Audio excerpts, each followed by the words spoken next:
Pois o meu traballo de actriz a día de hoxe,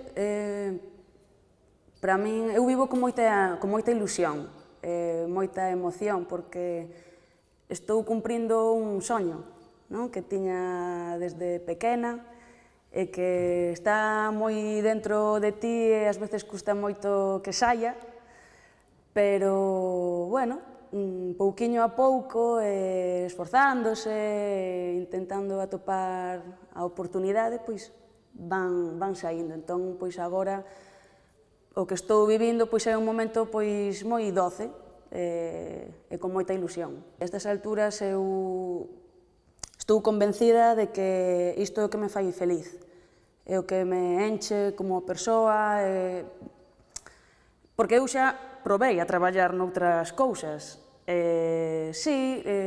Traballos mellores, peores, sempre todo ten o seu lado positivo e aprendes sempre de todo. Eu non me arrepinto de nada do que estudei, que cousas que non estaban relacionadas ca interpretación, nin co audiovisual, nin nada, pero sempre me aportaron moitas cousas que me están servindo a día de hoxe.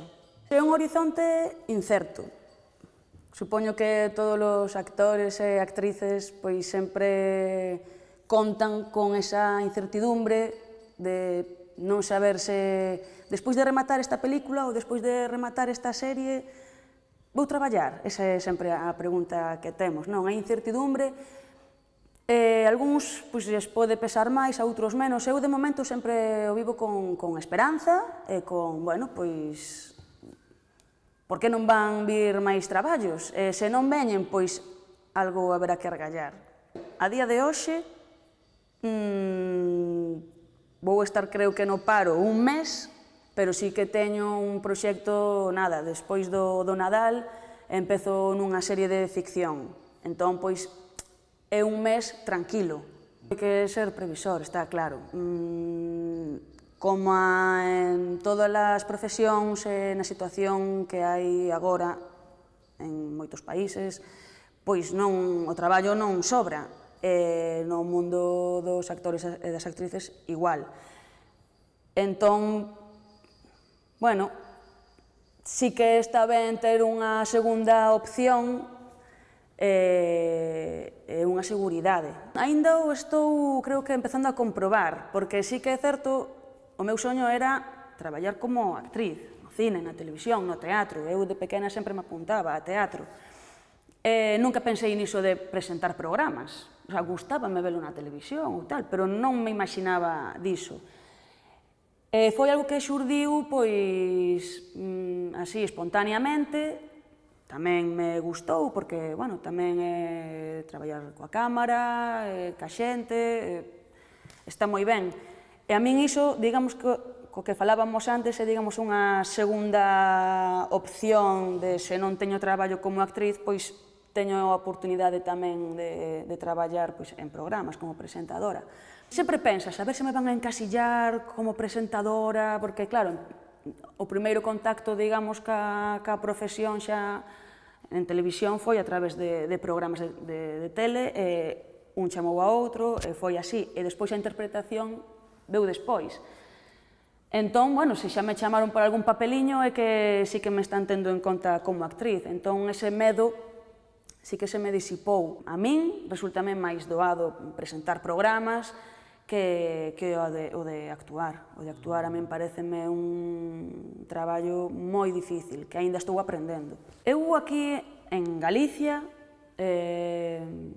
penso que a situación laboral das actrices pode estar bastante mellor comparada co que pasa a nivel nacional ou xa en Hollywood ou en grandes industrias audiovisuais, porque, bueno, sí que é certo, e todos o sabemos, que hai unha desigualdade moi notable, tanto no número de papéis, de personaxes que están enfocados á muller, como unha desigualdade económica tamén.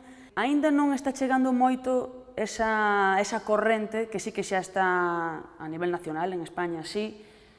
Creo que en Galicia, bueno, claro, sempre te pode entrar así un pouco a dúbida de colleronme por guapa. porque faiche dudar, porque claro, ahora ves todo este tipo de os cánones de beleza tan estrictos que hai, pois pode que chegue aquí esa corrente. Home, eu vexo películas galegas ou series galegas e, bueno, vexo de momento mulleres de varias idades, pero, bueno, sí que hai un certo número de mulleres novas, o mellor, que están por riba de maioridade.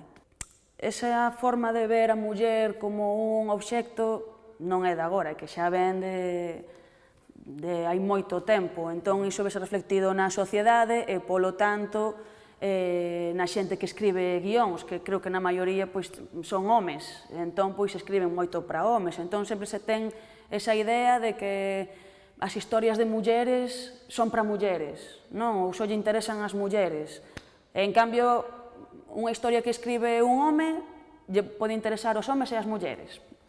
Pero, pois, por qué? Sí que hai como esa idea que hai que derrubala, porque cantas fantásticas historias sobre mulleres tamén ao mellor funcionaron, pero sempre está aí o tema de, non sei, centrarse no personaxe masculino. O que temos que facer nós é dicilo, non? Contalo, e que se faga visible.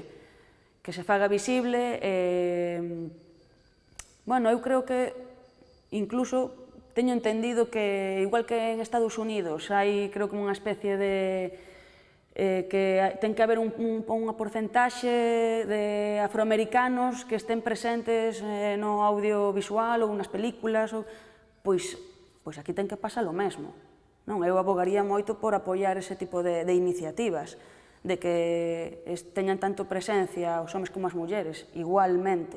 E cando teña 40 anos, esa non sexa esa rapaza pizpireta, guapeta, que valle por aí, hanme chamar.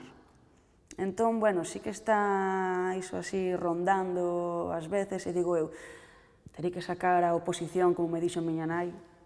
Incluso, xa non é o problema de que eu dixera que quería ser actriz, é que non tiña ao mellor a valentía de dicilo.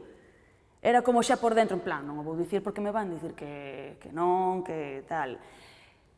Cando algunha vez xa o dixen así, ca boca pequeniña, pois miña nai dicíame, a ver, iso é un hobby, non me dicía non sexas actriz, pero dicíame, estuda outra cousa, pois vai a clases de teatro ou tal, que sexa algo paralelo. Tes que buscar unha estrategia. Chega un momento que ou cambias de profesión e xa dis, bueno, ata aquí chegou a miña carreira, teño que tirar por outro lado, ou buscas unha estrategia, que pode ser esa, voume reinventar, voume centrar papeles cómicos no teatro, e hai actrices xa maduras que din, a partir dos 37 deixaronme de chamar, pero despois, nos 40 e tantos, 50, volvente chamar para facer, pois iso, das aboas dos protagonistas, ou da matriarca, ou da... Pero, bueno, eu creo que eses papéis tamén son moi escasos, quero dicir, lles pasa a 2 ou 3. Concha Velasco, que está aí, e 2 máis, porque despois o resto sí que teñen que seguir outras estrategias ou cambiar xa de profesión.